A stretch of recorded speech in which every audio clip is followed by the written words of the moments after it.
From the beginning, culture and ideas were spread first by gestures, then through word of mouth, then images, writing, printing, radio, and finally the TV.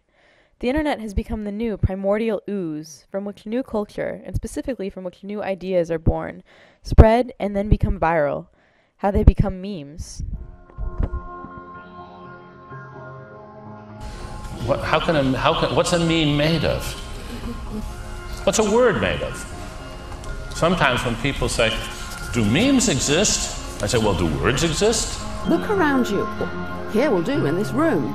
All around us, still clumsily drifting about in its primeval soup of culture, is information that we copy from person to person by imitation.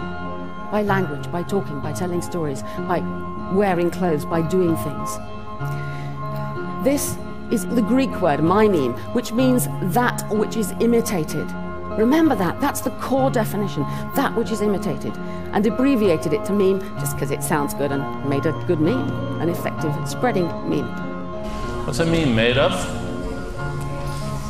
What are bits made of, Mom? Not silicon. They're made of information. It can be carried in any physical medium. And that's what a meme is an information packet with attitude. Words are memes that can be pronounced.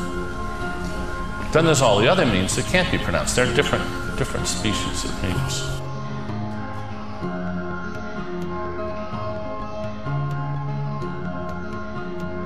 Well, it's ideas, not worms, that hijack our brains. They're very easy to misuse. That's why they're dangerous. We have new kind of memes now. I do honestly think now we need a new word for technological memes. Let's call them techno memes or teams. Because the processes are getting different.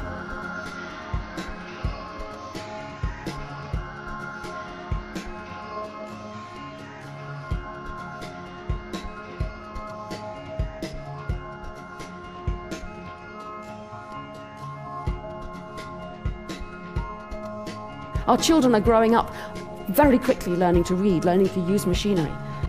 The machinery, the new programs, the new media of communication, they all require only a minimal literacy and familiarity to use.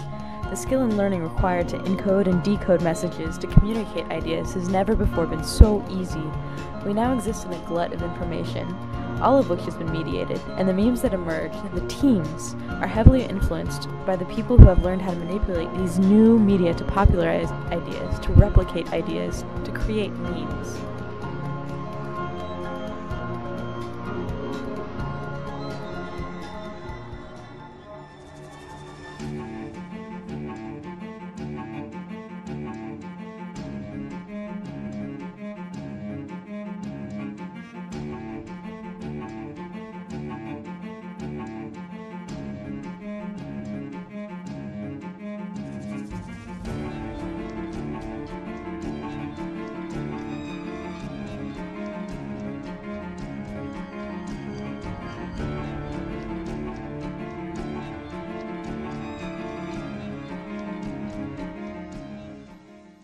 But wait, how does that work? How do some memes become the memes that they are? Do you hear the people sing, singing the song of angry men? It is the music of a people who will not be slaves again.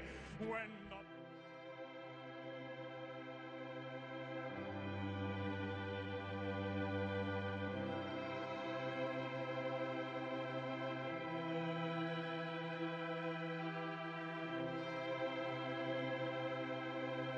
19th century Paris was a warren of interconnected alleyways and streets with no main thoroughfares. The infrastructure of the city allowed the university students in the early 1800s to take control of the city despite an extreme lack of relative power compared to the French army and the government.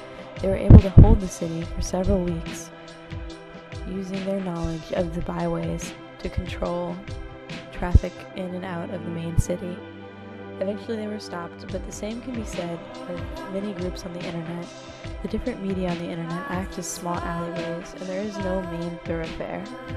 Groups like Anonymous were taking control of the small alleyways on Twitter, Dig, and others to publicize their ideas and control control the stream of information.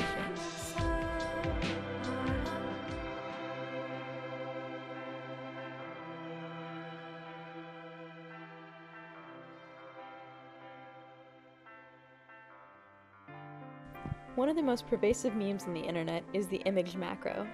An image macro is a picture, an image, with writing superimposed on top of it. Perhaps the most famous of these image macro genres is the lolcat phenomenon. The lolcat began on the message and image board B on 4chan. The users of B started posting images of cats in amusing poses on Saturdays, which they quickly renamed Catterdays in 2005. The lolcat format quickly became viral, images adhering to the basic lolcat formula soon appearing in emails, Flickr, Facebook, and other forums. The phenomenon then moved beyond B and the internet into the quote-unquote real world.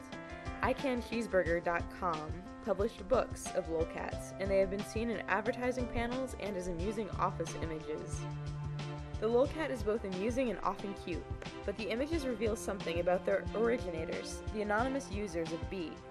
The lolcats were created as amusing, laugh-out-loud images, but the primacy of the cat image over images of other animals such as chipmunks, horses, dogs, squirrels, and walruses says something. B fucking loves cats, and as they put it, post on B about CP, post about racism, post about anything and everything, but don't you fucking dare post images of you hurting a cat. Seriously. B has a heart. It is filled with kittens. Don't fuck with us and our kittens.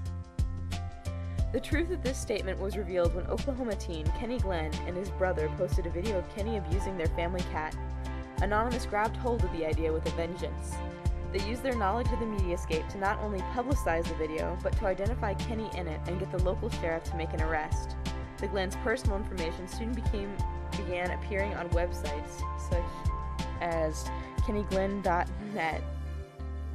The YouTube video rapidly increased in view counts, and the public at large began to mobilize in defense of the abused cat Dusty. Kenny Glenn and his cat abuse had become a meme.